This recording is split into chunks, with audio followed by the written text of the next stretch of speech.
Hello students, मैं अमित परदेशी एक बार फिर से आपका स्वागत करता हूं एमजीसीआई के डिजिटल लर्निंग प्लेटफॉर्म पर। और सरल आवर्त गति की सीरीज चल रही है बच्चों। पहले 3 वीडियो कंप्लीट हो चुके हैं और इस सीरीज में ये चौथा वीडियो है। इस वीडियो को देखने के पहले आप उन तीनों वीडियोस को बहुत अच्छे से देखिए, उन्हें समझिए, क्योंकि इसे समझने के लिए उन तीनों वीडियोस का देखा जाना बहुत जरूरी है। ठीक, तो आज की वीडियो बच्चों हम लोग पढ़ने वाले हैं आयाम, आवृत्ति, आवर्तकाल, कला, प्रारंभिक कला, इन सारी चीजों के बारे में। बहुत बेसिक टर्म्स है ये सरल आवर्त गति की, और इनकी एक बेहतर समझ होना बहुत जरूरी है, क्योंकि इसकी समझ के साथ ही आप आगे के कॉन्सेप्ट्स को बहुत अच्छे से समझ पाएंगे। ठीक है, चलो तो मैं एक एग्जांपल ले रहा हूँ। एक फेजर डायग्राम बोलते हैं हम इसे। तो समझते हैं फेजर क्या होता है और कैसे हमें इससे कला समझ में आएगी। अगर आपको विस्थापन वाला वीडियो याद हो बच्चों, विस्थापन वाला वीडियो, तो उसमें हमने एक वस्तु को वृत्तीय मार्ग पर घुमाया था, वृत्तीय मार्ग पर घुमाया था, और उसका जो फुट ऑफ परपेंडिकुलर था, जो लंब पाद था, वो हमने इस अक्ष पर लिया था, और उस लंब पाद बिंदु की जो गति थी, उस गति को हमने सरल आवर्ती कहा था। ठीक है, अब इस वस्तु का प्रतिबिंब इस अक्ष पर या फिर इस स्क्रीन पर हम देखेंगे और समझेंगे कि ये कैसे समझ में, इसे कैसे बेहतर तरीके से समझ सकते हैं। ठीक है, देखो उसके लिए हमें क्या करना है, हमें इस डायरेक्शन से लाइट इंसिडेंट करवाना है ना, प्रकाश गिराना है इस बॉल पर। और ये जो बॉल है, ये घड़ी की सुइयों की विपरीत दिशा में, घड़ी की सुइयों की विपरीत दिशा में इस तरह से ये घूम रही है। ठीक है, ये बॉल इस तरह से घूम रही है और हमने उस दिशा से एक प्रकाश गिराया। तो हमने क्या देखा कि इस बॉल की जो परछाई थी वो इस बिंदु पर बनी। ठीक है, तो अब यहां पर दो तरह की गतियां होगी बच्चों, ध्यान दो। एक गति होगी इस बॉल की गति, इस गेंद की गति जो वृत्तीय मार्ग पर घूमेगी, और दूसरी होगी इसकी परछाई की गति, जो इस स्क्रीन पर, जो हमने अलग से स्क्रीन रखी हुई है, इस स्क्रीन पर जो हमें परछाई दिखेगी, एक वो गति होगी। तो बॉल की जो गति है वो तो वृत्तीय गति है, लेकिन स्क्रीन पर परछाई की जो गति है वो सरल आवर्ती गति होगी, और उस सरल आवर्ती गति से ही हम सारे कॉन्सेप्ट्स यहां पर समझने वाले हैं बच्चों। ध्यान दो, ध्यान समझना है इसको। बॉल जब इस बिंदु पर है तो इसकी परछाई हमें यहां दिखाई देगी, और इसे मैं बोल देता हूं माध्य स्थिति। ठीक है, इस बिंदु को बोल देते हैं माध्य स्थिति। तो ये हो गई माध्य स्थिति। अब जब बॉल इस तरह से गति करते हुए, इस तरह से गति करते हुए बिंदु ए पर पहुंचेगी, बिंदु ए पर पहुंचेगी, तो इसकी जो परछाई है वो भी इस तरह से गति करते करते करते करते बिंदु ए पर पहुंच जाएगी। इसे भी ए बिंदु बोल रहा हूं, इसे भी ए बिंदु बोल रहा हूं। इसको मैं बोल देता हूं ओ, और केंद्र को भी बोल देता हूं। ठीक है, नाम कुछ भी दिए जा सकते हैं, इससे कोई फर्क नहीं पड़ता है। तो देखो यहां पर जब बॉल होगी तो परछाई इस बिंदु में बन रही होगी, बॉल यहां होगी, परछाई यहां बनेगी, बॉल यहां आएगी, परछाई यहां बनेगी। तो जैसे जैसे जैसे जैसे बॉल यहां आ रही है, वैसे वैसे परछाई इस तरफ बढ़ रही है। तो देखो बॉल की गति हुई इस बिंदु से इस बिंदु तक, इसको नाम दे देते हैं ए बी सी, और इसको नाम दे देते हैं डी। तो बॉल की गति हुई सी से ए तक, और परछाई की गति हुई ओ से ए तक। ठीक, चलो अब एक बात बताओ कि अगर हम बॉल की प्रारंभिक और अंतिम स्थितियों के बीच के कोणीय विस्थापन को देखें, तो ये जो कोणीय विस्थापन है फाई बराबर, ये हमें 90 डिग्री दिख रहा है, 90 डिग्री दिख रहा है। तो जब बॉल ओ से ए तक गई तो उसका कोणीय विस्थापन इस बिंदु पर, उसकी कला क्या थी, फाई बराबर 90 डिग्री। इस बिंदु पर उसकी कला थी 90 डिग्री। अच्छा एक बात बताओ बच्चों, कल जो हमने विस्थापन पढ़ा, उसमें हमने बॉल को यहां से चलाना शुरू करा था। बॉल चलती हुई इस बिंदु पर आई थी, और यहां पर उसने एक कोण बनाया था थीटा। ठीक है, यही पढ़ा था हमने कल, यहां पे एक कोण बनाया था थीटा, और लंब पाद बिंदु का जो विस्थापन था वो लिया था हमने y। याद करो इसके लिए समीकरण क्या आया था, ये कोण थीटा था तो ये भी थीटा हो गया था। इसके लिए समीकरण क्या मिला था हमें, y बराबर a sin ओमेगा टी। और यहां जो a था वो a क्या था, इस वृत्तीय मार्ग की त्रिज्या। ठीक है, a क्या था यहाँ पे बच्चों, वृत्तीय मार्ग की त्रिज्या। तो देखो वृत्तीय मार्ग की त्रिज्या थी a, और यहां जो ओमेगा टी दिख रहा है, ओमेगा टी, इसे ही हम बोलते हैं इसकी कला। ठीक है, तो अभी मैंने सिर्फ कला वाला पॉइंट आपको बताया कि कला क्या होती है, इसे हम बोलते हैं कला। ठीक, क्योंकि यहां से यहां तक आने का जो विस्थापन है वो थीटा था, और थीटा को हमने लिख दिया था ओमेगा टी, ओमेगा बराबर थीटा बाई टी, तो इसी से हमने लिखा था थीटा बराबर ओमेगा टी। ठीक है, इतनी बातें क्लियर है। लेकिन सोचो अगर ये जो बॉल थी इस बिंदु से स्टार्ट न करते हुए इस बिंदु से स्टार्ट करती, तो इसका जो कोणीय विस्थापन है वो थीटा ना होते हुए थीटा से थोड़ा ज्यादा होता, थीटा से थोड़ा ज्यादा होता, और इस पूरे कोणीय विस्थापन को मैं बोल देता हूं थीटा प्लस फाइव। लेकिन विस्थापन तो मूल बिंदु से ही देखते हैं। विस्थापन कहां से देखा जाता है बच्चों? विस्थापन देखा जाता है मूल बिंदु से, लेकिन इसका जो कुल कोणीय विस्थापन है वो थीटा प्लस फाइव हुआ है और विस्थापन देखा जाएगा मूल बिंदु से। तो अब जो इसका समीकरण हम लिखेंगे तो समीकरण क्या लिखेंगे? y बराबर a sine omega t plus five, theta plus five, और थीटा की वैल्यू क्या रखेंगे? Omega T. तो हमें इक्वेशन क्या मिलेगी? y बराबर a sine omega t plus five. बात समझ में आ रही है? इस बार इक्वेशन मिलेगी y बराबर a sine omega t plus five. तो ये जो एंगल यहाँ पर हमें साइन का जो आर्गुमेंट था, साइन के साथ जो कोण था उसे हमने कला बोला था। अब यहाँ पर एक कला के साथ फाइव भी आ गया, तो इस फाइव को हम क्या बोलेंगे? तो यहाँ जो फाइव है बच्चों इसे बोलेंगे हम प्रारंभिक कला, इसे बोलेंगे प्रारंभिक कला। ठीक है, अच्छा एक और एग्जांपल देखो, एक और एग्जांपल देखो कि वस्तु यहां से यहां आती है, थीटा कोण बनता है, तो समीकरण मिलता है हमें y बराबर a साइन ओमेगा टी। लेकिन मान लो वस्तु यहां नहीं थी, वस्तु ने यहां से चलना शुरू करा और यहां पर आई, a बिंदु a से चलकर b पर आई, तो इसका जो कोण है वो थीटा नहीं है, वो थीटा से थोड़ा कम है। और कितना कम है? फाइव कम है। तो अब जो कोणीय विस्थापन हुआ है वो थीटा नहीं हुआ है, वो थीटा से थोड़ा कम हुआ है। कितना कम हुआ है? फाइव। तो इसका मैं इसको लिख सकता हूं थीटा माइनस फाइव। लेकिन वस्तु अगर यहां है तो लंब बाध बिंदु यहां आएगा, तो ये हमें वो मिलेगा विस्थापन y। तो इस बार जो विस्थापन लिखा जाएगा वो y बराबर a साइन ओमेगा टी ना लिखते हुए y बराबर a sine omega T minus five लिखा जाएगा। ठीक है बच्चों, ये बात भी समझ में आई कि कब हमें y बराबर a साइन ओमेगा टी लेना है, कब हमें y बराबर a sine omega t plus five लिखना है, और किस समय हमें y बराबर a sine omega T minus five लेना है।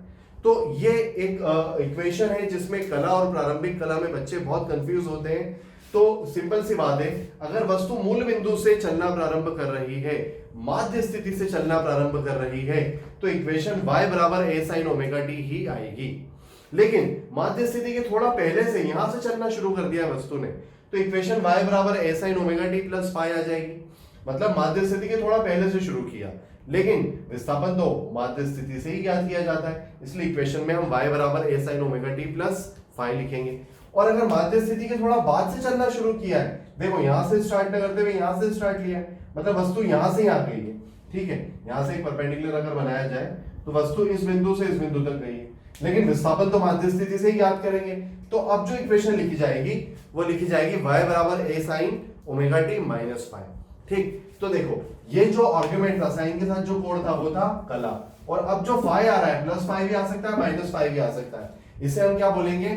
इसे हम बोलेंगे प्रारंभिक कला। ठीक है, ये जो फाइव है इसे हम क्या बोलेंगे? प्रारंभिक कला। ठीक, इतनी बातें क्लियर है। चलो अब आते हैं फिर से अपने डायग्राम पर। तो अब यहां से यहां तक का कोणीय विस्थापन देखो बच्चों कितना है? थीटा बराबर 90 डिग्री। तो यहां पर बिंदु ए पर अगर हमसे कला पूछी जाए तो हम क्या बोलेंगे? बिंदु ए पर कला क्या होगी? फाइव बराबर 90 डिग्री। बहुत बढ़िया। अब देखो बॉल गति करते हुई गति करते करते करते करते करते इस बिंदु पर आ गई, तो अब यहां से जो इसकी परछाई है वो बनते बनते बनते ओ से ए तक गई थी पहले परछाई, अब ए से फिर ओ पर आ जाएगी। इस तरह से गति हुई, परछाई की गति हुई ओ से ए और ए से फिर ओ। बात समझ में आ रही?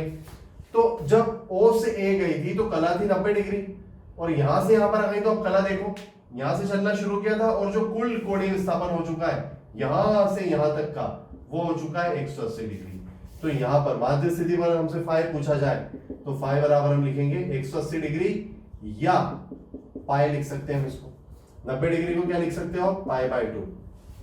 ठीक है, पाई रेडियन या 90 डिग्री, पाई रेडियन या 180 डिग्री, पाई बाय 2 रेडियन या 90 डिग्री, एक ही बात। ठीक, चलो अब जो परछाई है बच्चों यहां से घूमते घूमते घूमते घूमते वस्तु जो है वो यहां से घूमते घूमते यहां आ चुकी है, परछाई ओ से ए और ए से ओ आ चुकी है। अब वस्तु की गति देखो कैसी होगी?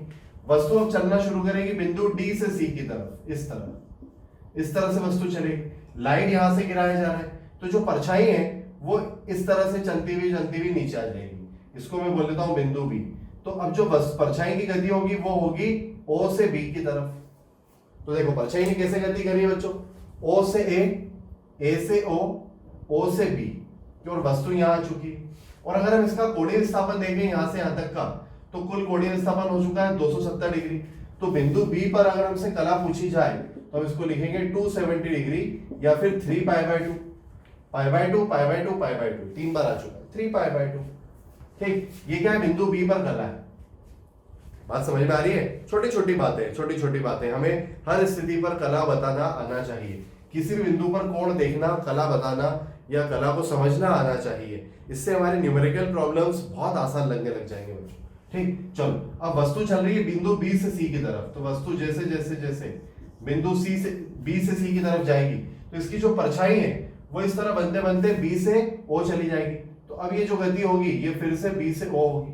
तो देखो यहां से वस्तु ने चलना शुरू करा और फिर से ओ पर आ गई।